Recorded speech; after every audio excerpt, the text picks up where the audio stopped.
The human is complex because it has a lot of faculties, and in the middle of all these faculties is a soul that seeks to be served, evolve, and advance in life evolution.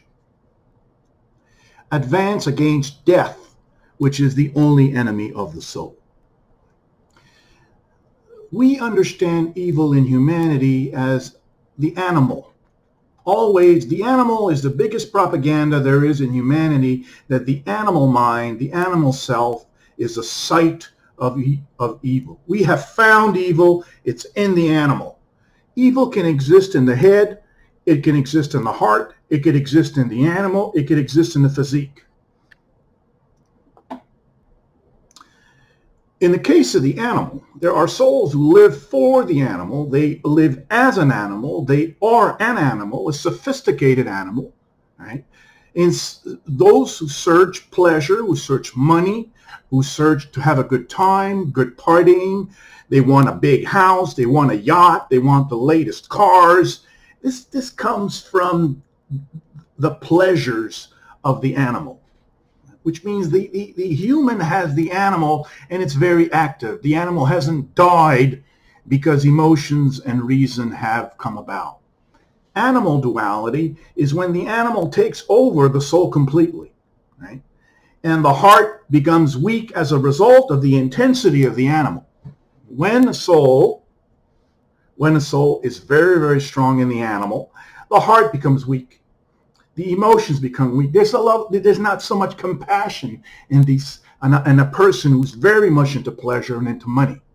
Right? The reasons are only used to bring more money and more pleasure, as well as the physique is built in such a way as to bring more pleasure and more money. Basically, the same situation, 3 slaves are made and 1 master faculty, and in this case, the master faculty is the animal. Right? So animal duality is the Christian notion of evil.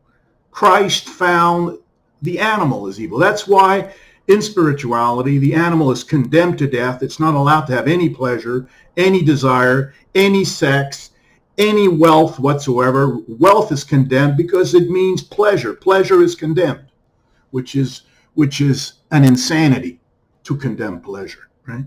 It is possible for such a soul who is managed, who is owned by the animal, to go through any means, depending on the intensity of the desire for pleasure, even crime, stealing, killing, prostitution is possible for the animal in quest of its pleasure. That's why the animal has such a bad name, but deservedly so, because often the animal can be extremely cruel in getting its pleasures.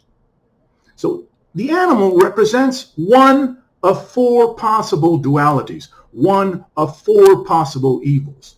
We don't understand the complexity of evil, and that's why we need a different understanding of the psyche, a different understanding of the good, and a different understanding of evil.